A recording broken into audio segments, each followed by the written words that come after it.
नमस्कार दोस्तों। आज की इस वीडियो में हम 5 नवंबर के जितने भी शिफ्ट हुए हैं, फर्स्ट शिफ्ट, सेकंड शिफ्ट और थर्ड शिफ्ट, सभी के क्वेश्चन देखेंगे। बिल्कुल ऑथेंटिक क्वेश्चन देखेंगे जो आपके एग्जाम में पूछे गए थे। ठीक है, तो चलिए शुरू करते हैं बिना किसी देरी के। साथ में एक्स्ट्रा फैक्ट भी दिखेंगे जो आपके एग्जाम में बन सकते हैं। ठीक है, तो ये सभी क्वेश्चन बिल्कुल रियल है, जेन्युइन है, जो आपके एग्जाम में पूछे गए थे। तो वीडियो को शुरू से लेकर लास्ट तक जरूर देखना। क्वेश्चन था आपका, फतेहपुर सीकरी में पंचमहल का निर्माण किसने करवाया था, ये पूछ लिया गया था। ये भी क्वेश्चन आपके एग्जाम में पहले पूछे जा चुका वाला क्वेश्चन है, याद रखेंगे।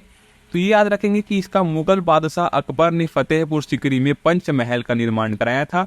पंचमहल फतेहपुर सीकरी की सबसे महत्वपूर्ण इमारतों में से एक है, ये भी आप याद रखेंगे। और पंचमहल का जो अर्थ है वो होता है आपका पंच स्तरीय महल। ठीक है, अकबर द्वारा बनवाया गया था, ये आप महल याद रखेंगे। ठीक है, चलिए, एक था आपका, भारत में सबसे कम शहरी आबादी वाला राज्य कौन सा है। तो ये same as it is question आपके एसएससी एमटीएस में पिछले जो शिफ्ट है उसमें पूछा जा चुका है, याद रखेंगे। तो इसका जो क्या आंसर है वो हो जाएगा आपका सिक्किम, जो कि है सबसे कम शहरी आबादी वाला राज्य है। वहीं हिमाचल प्रदेश भारत का सबसे कम शहरीकृत राज्य है, ये भी आप याद में रखेंगे। ठीक है, इसी में आप याद रखेंगे कि साल 2011 की जनगणना के मुताबिक भारत में शहरीकरण दर 31.16% थी, ये आप याद रखेंगे। और हिमाचल प्रदेश में शहरीकरण दर 10.89% थी, जो राष्ट्रीय औसत से भी कम है, ये भी आप याद रखेंगे। वहीं हम बिहार की बात करेंगे तो बिहार में शहरीकरण दर जो कि है 11.3% थी, और असम में यही चीज़ें 14.1% और ओडिशा में 16.7% थी। तो ये बहुत इंपॉर्टेंट चीज़ है जो आपको बता रहा हूँ यहाँ पास। एक बार आप इसको नज़र लगा सकते हैं। ठीक है, एक नज़र आप इसको देख लीजिएगा, क्योंकि आपके एग्जाम में ऐसे क्वेश्चन बन सकते हैं। वही भारत में सबसे कम नगरीकृत राज्य जो कि है वो पांडुचेरी है, ये भी आप याद में रखेंगे। ठीक है, वहीं पे क्वेश्चन था आपका, प्रसिद्ध शास्त्रीय नृत्यांगना यामिनी कृष्णमूर्ति को पद्म भूषण पुरस्कार किस वर्ष मिला था, ये पूछ लिया गया था आपके एग्जाम में। तो ये आप याद रखेंगे कि इनको जो कि 2001 में मिला था आपका पद्म भूषण पुरस्कार।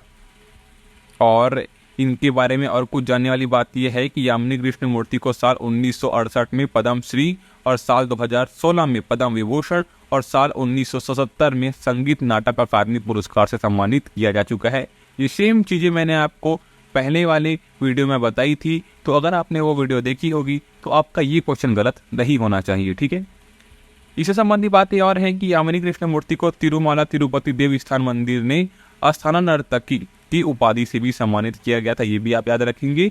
और यामिनी कृष्णमूर्ति ने साल 1990 में दिल्ली में यामिनी स्कूल ऑफ डांस की स्थापना की थी, ये भी आप याद में रखेंगे। उन्होंने दूरदर्शन चैनल के लिए एक अनोखे नृत्य कार्यक्रम का भी निर्माण किया था। और यामिनी कृष्णमूर्ति की आत्मकथा ए पेंशन फॉर डांस है ना, ए पेंशन फॉर डांस साल 1900 कहाँ प्रकाशित हुई थी, 1995 में प्रकाशित हुई थी, ये भी आप क्या करेंगे, ध्यान में रखेंगे। वहीं पे क्वेश्चन था आपका, झावेरी बहनें निम्नलिखित में से किस नृत्य से संबंधित है, करके पूछ लिया गया था। तो ये आप याद रखेंगे कि मणिपुरी नृत्य से संबंध है झावेरी बहनें का। मणिपुरी नृत्य भारत के 8 प्रमुख शास्त्रीय नृत्यों में से एक है, ये भी आप याद रखेंगे। और यह नृत्य मणिपुर के लोगों का स्वदेशी नृत्य है और वैष्णववाद से प्रभावित है, ये भी आप याद में रखेंगे। वही चीजें एक कि मणिपुरी नृत्य को मणिपुरी रास लीला भी कहा जाता है।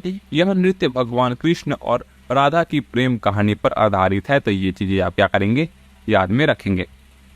वहीं पे क्वेश्चन था आपका कि एड्स किसके कारण होता है, ये पूछ लिया गया था। तो दोस्तों इसका जो क्या आंसर है वो होगा आपका HIV वायरस से संबंधित जो रोग है वो है आपका एड्स, है ना। और HIV वायरस शरीर के बाहर ज़्यादा समय तक जीवित नहीं रह सकता, यह केवल संक्रमित व्यक्ति और असंक्रमित व्यक्ति के बीच अंतरंग संपर्क के जरिए ही फैल सकता है, ये भी आप याद में रखेंगे। ठीक है, एक क्वेश्चन था आपका, राजकोषीय घाटा क्या है, ये पूछ लिया गया था। तो ये इकोनॉमिक से संबंधित एक क्वेश्चन पूछ लिया गया था।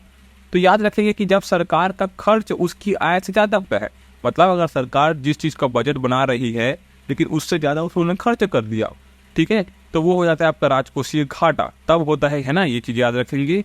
और यह राजस्व और व्यय के बीच के अंतर को दर्शाता है। देखो सरकार का जितना भी आपका इनकम रहेगा वो राजस्व के अंतर्गत आएगा, और वही व्यय करेंगे तो वो आपका व्यय हो जाएगा। लेकिन अगर दोनों का अंतर निकालेंगे, मान के चलो सरकार का जो राजस्व है ना, लेकिन उससे ज़्यादा उनका व्यय हो जाता है, तो यही कहलाता है आपका राजकोषीय घाटा। ठीक है, ये आप याद रखेंगे। इसे या तो निरपेक्ष रूप में या देश के सकल घरेलू उत्पाद के प्रतिशत के रूप में बताया जाता है। और घरेलू उत्पाद जो कि होता है, जीडीपी जो कि होता है, वो किसी देश की निश्चित सीमाओं के अंतर्गत उसकी सभी अंतिम वस्तुओं के सेवाओं का अंतिम मूल्य होता है। ये आप याद में रखेंगे। ठीक है, और राजकोषीय घाटे की गणना करने का तरीका जो कि सरकार के कुल व्यय से कुल आय घटाकर राजकोषीय घाटे की गणना की जा सकती है। राजकोषीय घाटे में सरकार द्वारा उधार ली गई राशि को शामिल नहीं किया जाता है, ये भी आप याद में रखेंगे। वहीं पे क्वेश्चन था आपका अल्टीमेट खो खो 2022 का आयोजन कहाँ हुआ था, ये पूछ लिया गया था।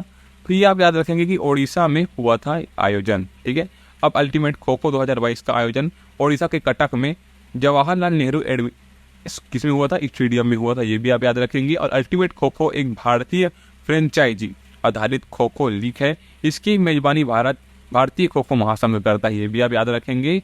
और पहले सीजन में ओडिशा जगरनॉस्ट ने खिताब जीता था, ये भी आप याद में रखेंगे। वहीं पे एक चीज और है कि उद्घाटन सत्र में 64 मिलियन दर्शकों ने इसे देखा था और भारत में गैर क्रिकेट खेलों में यह तीसरा सबसे ज्यादा देखे जाने वाला टूर्नामेंट है, ये भी आप याद में रखेंगे। वहीं पे क्वेश्चन था आपका अंतर्राष्ट्रीय फुटबॉल मैदान की लंबाई कितनी होती है करके।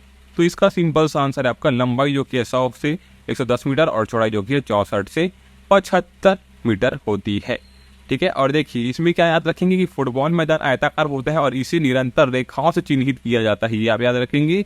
और मैदान की लंबी भुजाओं को टच लाइन और छोटी भुजाओं को गोल लाइन कहते हैं, ये भी आप याद में रखेंगे। टच लाइन की लंबाई कम से कम 90 मीटर और ज़्यादा से ज़्यादा 120 मीटर होती है, ये आपकी एग्जाम में बन सकता है क्वेश्चन, ध्यान रखिएगा, है ना।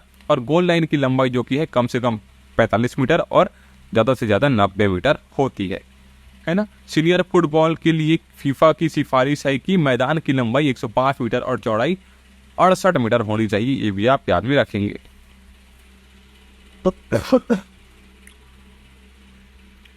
वहीं पे क्वेश्चन था आपका दुराईसामी अयंगर किससे संबंधित है, ये पूछ लिया गया था।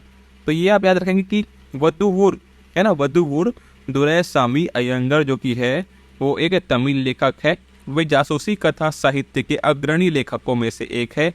उनके नायक दिगंबर समियार अपराध से लड़ने के लिए सन्यासी या पवित्र व्यक्ति थे, ये भी आप याद में रखेंगे। तो इसमें याद रखने वाली बात यह है कि ये एक तमिल लेखक थे। ठीक है, वहीं पे क्वेश्चन था आपका इंद्रावती राष्ट्रीय उद्यान किस राज्य में स्थित है करके। तो इसका सिंपल सा आंसर था आपका छत्तीसगढ़ से संबंधित है आपका इंद्रावती राष्ट्रीय उद्यान। और छत्तीसगढ़ के बीजापुर जिले जो कि कौन से संभाग में पड़ता है, बस्तर संभाग में पड़ता है। वहाँ के बीजापुर जिले में ये जो राष्ट्रीय उद्यान है वो स्थित है। और यह राष्ट्रीय उद्यान इंद्रावती नदी के नाम पर रखा गया, ये भी आप याद रखेंगे। और यह नदी पूर्व से पश्चिम की ओर बहती है और महाराष्ट्र राज्य की सीमा बनाती है, ये भी आप याद में रखेंगे। इंद्रावती राष्ट्र से और कुछ जुड़ी बातें जो कि है यहाँ पास की, यह राष्ट्रीय उद्यान कितना है देख सकते हैं यहाँ पास 2799.08 वर्ग किलोमीटर में फैला हुआ है। और इसकी स्थापना साल 1978 में हुई थी, ये भी आप याद में रखेंगे।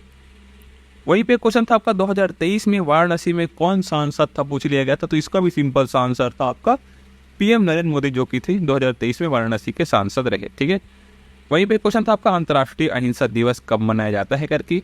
तो ये आप याद रखें कि 2 अक्टूबर को जो कि अंतर्राष्ट्रीय अहिंसा दिवस मनाया जाता है, जो भारतीय स्वतंत्रता आंदोलन के नेता और अहिंसा के दर्शन और रणनीति के अग्रदूत महात्मा गांधी का जन्मदिन है। इसी दिन क्या मनाया जाता है, अंतर्राष्ट्रीय अहिंसा दिवस मनाया जाता है।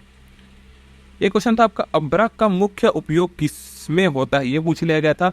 तो अभ्रक का जो मुख्य उपयोग है वो विद्युत और इलेक्ट्रॉनिक उद्योगों में होता है। अभ्रक के कई उपयोग ऐसे भी, जैसे कि आप देख सकते हैं कि अभ्रक का उपयोग कंडेंसर, है ना, कंप्यूटेटर, टेलीफोन, डायनेमो, हीटर, आर्मेचर और रेडियो जैसे उपकरणों में किया जाता है। वहीं हम बात करें कि अभ्रक का और उपयोग जो कि लैंप की चिमनी, स्ट्रो भट्टियों, है ना, और बॉयलर के जैकेट के आवरण बनाने में किया जाता है।